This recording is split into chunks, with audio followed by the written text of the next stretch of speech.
একটা থালায় রং নিয়ে একই অপরের গায়ে আবির্ভাব করতাম, আর সেই হোলির খুশিয়া আমরা মানাতাম।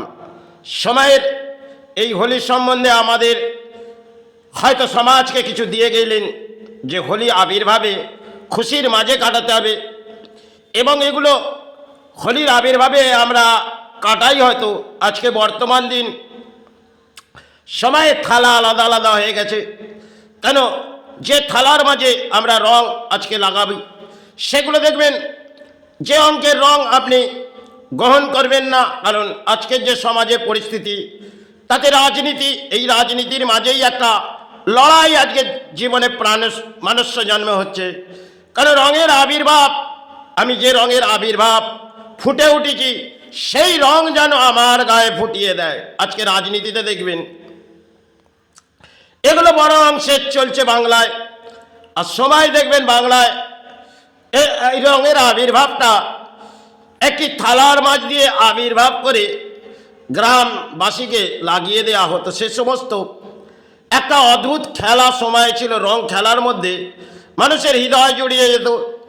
আজকে দেখবেন এক একটা বসস্থানে সেখানে আপনি একটা ডন্ডি লাগানো আছে, কেন এই ডন্ডি পার যদি আমার আত্মীয় প্রতিবেশী যেই হোক না কেন, এর পারাপার করতে গেলে আমার নিজস্ব আত্মাবৃদ্ধি যারা আছে তাদেরকে আমরা গ্রহণ করব।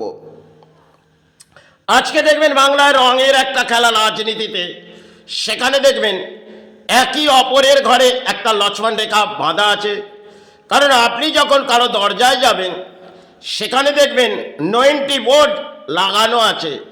কারণ 90 বোর্ডটা এই কারণে লাগানো আছে যে যাওয়ার আগে আপনি চিন্তা করতে হবে যেখানে আপনি যাচ্ছেন সে তো বিরোধী পক্ষ, তাহলে বিরোধী পক্ষ যখন আপনার জন্য 90 ভোট, আরও কিছু 90 ভোট যেগুলো আমাদের সমাজে চলে এসেছে। দেখবেন শ্মশানে একজন মৃত্যু ঘটলেন আর তাকে দাহ করতে নিয়ে যাওয়া হচ্ছে, তাহলে দাহর মাঝে আমরা একই অপর যেতাম, আজকে দেখবেন সেখানেও একটা 90 ভোট ঝুলছে। যেখানে শ্মশান ঘাট সেখানেও 90। কারণ এইভাবে রাজনীতি চলে এসেছে, আর রাজনীতিতে দেখবেন অংশের খেলা মানুষ্য জন্মে হয়ে যাচ্ছে। এই বাংলার দুরবস্থা তো সময় ভেঙে পড়েছে, কারণ যেখানে দেখবে রাজনীতি নিয়ে চিৎকার করে যাচ্ছে আর যেন ফুল ফুটিয়ে যাচ্ছে এই নারীগুলো, আজকের যে বাংলার নারী তারা কিন্তু সেই রূপের আবির্ভাব একটা সময় নারীকে শ্রদ্ধার মাঝে দেওয়া হয়েছিল, আজকে তারা নিচের স্তরে চলে গেছে, কারণ রাজনীতির বলি তাদেরও মধ্যে চলে এসেছে। সবই যেন একটা নেটওয়ার্কের মতন ব্যবসা হচ্ছে। একদিকে যেমন বাংলায় দালালে 6 লাখ, সেরম রাজনীতিতেও দালালে 6 লাখ হয়ে উঠেছে। একই অপরের বলি চিৎকার করে যাচ্ছে, সারাটা দিন যেন ওই মাথার মাঝে বসিয়ে রেখেছে। ধর্মের চিন্তা তো কিছুই নেই, আর কর্মের চিন্তাও কিছু নেই। কারণ একে অপরের যদি আমরা দালালি করতে পারি তা থেকে আমাদের সঞ্চয় হবে, আরে আমাদের সন্তানরা অন্ন গ্রহণ করবে। এ দেখবেন বাংলার অংশে সবাইয়ের একটা খেলা, কারণ মেরুদণ্ড ভেঙে গেছে, বাংলার মেরুদণ্ড সবাই ভেঙে গেছে। আর যা বাংলার পরিস্থিতি, কারণ 14টা বছর হয়তো এই রানী এসেছে, আর রানী আসার পর রঙের আবির্ভাব ফুটে দিয়েছে।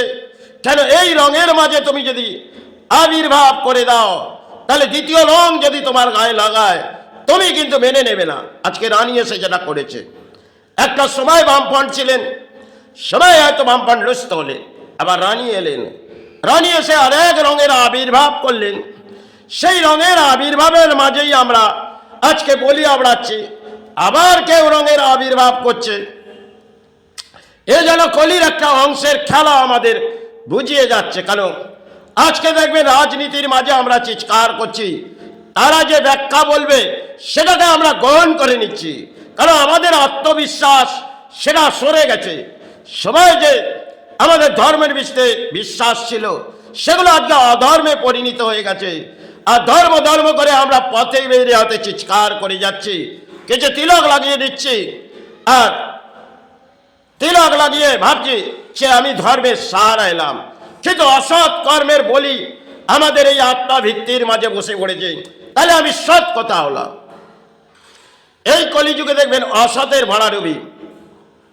আর বাংলায় একটা সময় একে অপরের উপকার করতেন। আজকে দেখবেন যে সমস্ত উপকারগুলো সমাজে হতেন সেটা সময় গড়িয়ে গেছে। আজকে একটা মানুষকে যদি আপনি কোনো দায়বদ্ধতার মাঝে আসেন, তাকে কিন্তু অর্থ দিতে হবে, আর অর্থ না হলে সে আপনার করণীয় কাজ করবে না। তাই দেখবেন আজকে যে বাংলার পরিস্থিতি, সেখানে রাজনীতি একটা জায়গা আর সমাজের মেরুদণ্ড সেটা তো ভেঙে পড়েছে। কারণ এই ধর্ম নিয়ে এরা চিৎকার করে যায়, আর এরা নেতাদের বলি আবড়ে দিয়ে যায়, সারা সমাজকে এরা কিছু ধ্যান দিয়ে যাচ্ছে, আরে কিছু বুঝে যাচ্ছে। মনে হয় একটা সময় যে এরা দেশের জন্য করেছিল, তারা এক পাগল হিসেবে এসেছিলেন। কেন দেশকে